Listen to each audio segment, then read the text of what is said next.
Federal agents from the FBI and DHS are on the scene right now executing a series of high-stakes raids after top-secret military information was leaked, revealing a corruption pipeline leading straight back to America's most elite military hubs. The stunning operation has EXPO-SD, a criminal network with direct ties to dangerous organized crime groups operating in the shadows. At the center of this disturbing conspiracy is a highly decorated Fort Bragg Special Operations Command veteran, a trained killer accused of exploiting top-tier security clearances to fuel a massive illicit enterprise.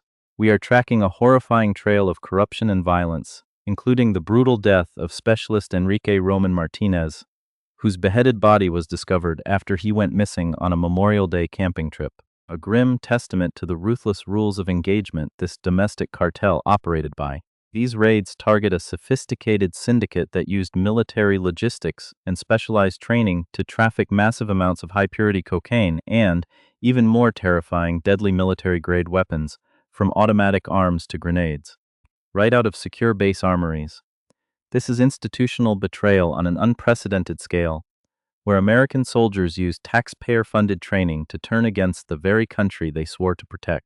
Multiple arrests have already been made in this ongoing takedown of what investigators are now calling the Fort Bragg Cartel, as the FBI methodically dismantles a highly insulated criminal organization. Viewers are witnessing the fallout of a years-long cover-up that powerful forces desperately hoped would remain buried, a conspiracy that only unraveled after 2 bodies were found inside base housing on a single bloody night. The deeper the FBI digs, the darker the reality becomes, pointing to a systemic failure within our most trusted institutions. This investigation has just begun to reveal how a criminal cartel flourished undetected inside one of the world's most lethal fighting forces. You are watching a historic exposure of military corruption. To fully comprehend the deep rot of the Fort Bragg cartel, you have to look at the exact mechanics of how this highly calculated criminal network ran its multi-layered operations from 2015 through 2018. This was not a loose group of low-level offenders.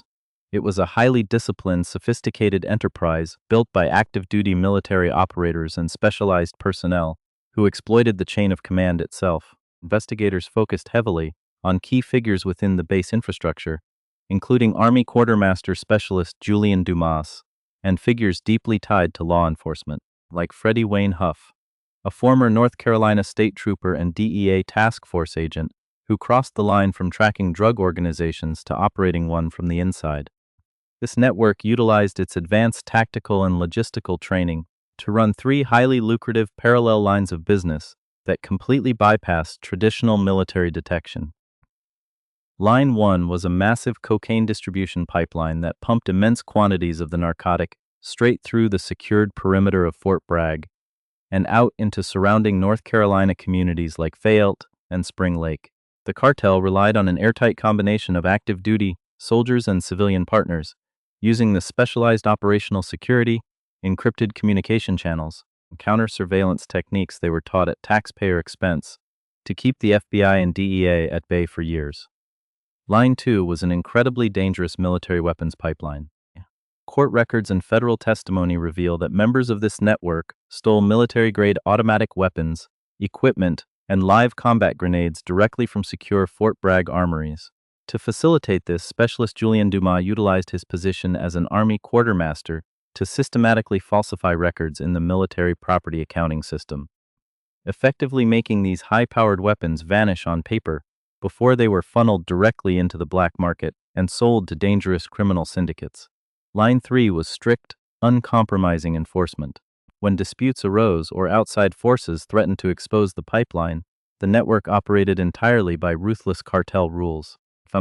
According to cooperating witnesses and investigators, debts were settled, and threats were neutralized with the same precise, lethal finality these men were trained to apply on foreign battlefields. For years, the network thrived behind a wall of top-secret clearances, constant combat deployments, and a rigid, unwritten code that dictated what happens downrange stays downrange.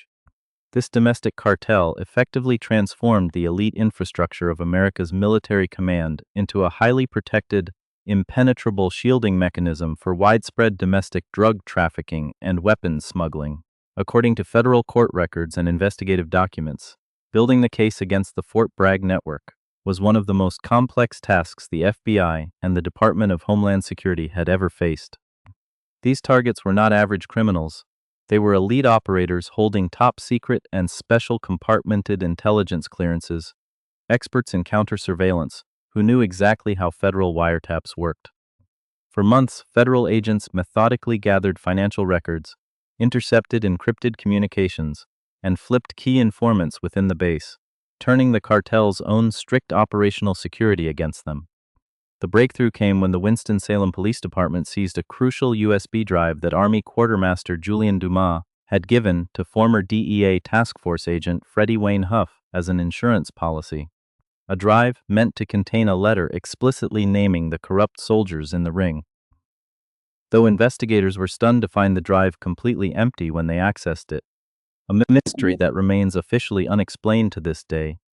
The surrounding physical and digital evidence was already overwhelming. The turning point arrived with the tactical takedown as a multi-agency task force consisting of the FBI, DEA, and DHS moved into position around the targets, coordinating a series of synchronized, fast-paced raids on civilian properties and vehicle corridors surrounding the base.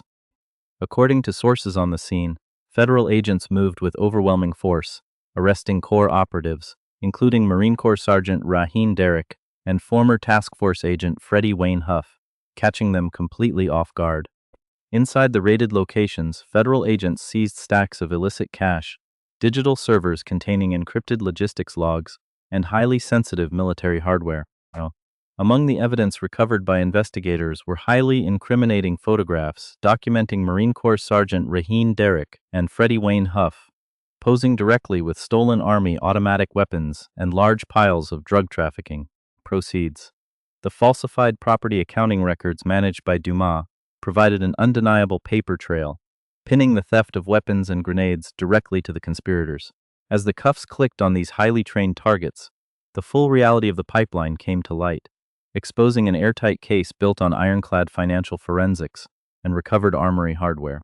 The FBI's meticulous investigation successfully fractured the operational core of the domestic syndicate, bringing its most visible and dangerous figures straight into federal custody. The explosive fallout of the Fort Bragg Cartel takedown has sent shockwaves through the highest levels of the Pentagon, revealing a massive accountability gap that federal agencies are still struggling to contain. While former DEA Task Force agent Freddie Wayne Huff and Marine Corps Sergeant Raheen Derrick were successfully convicted and sentenced to federal prison, investigative journalists and federal analysts have concluded that the prosecutions barely scratched the surface of a much larger network.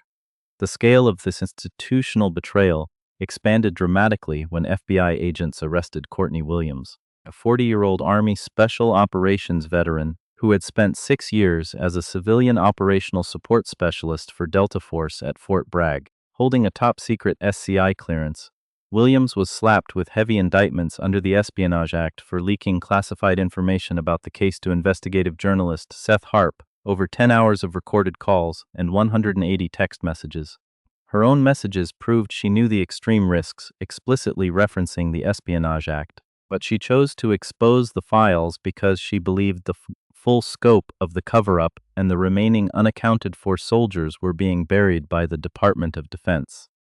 This case has evolved from a local drug bust into a critical national security crisis, as military-grade automatic weapons and live grenades stolen from secure armories entered black-market criminal supply chains across the country. At the same time, this highly organized ring pumped massive quantities of cocaine into American communities already devastated by narcotics epidemics, all financed and executed by operators trained at taxpayer expense. The Department of Defense has still not issued a transparent review explaining how a domestic trafficking ring ran undetected for years inside America's most secure installations, nor have they explained how a critical USB insurance policy full of names was seized by law enforcement only to turn up completely empty. The prosecution of whistleblowers under the Espionage Act and the presence of unindicted co-conspirators prove that what remains hidden is far more dangerous than what has been exposed. If you want to see the stories that powerful institutions pray never reach the public, subscribe to Pride of America.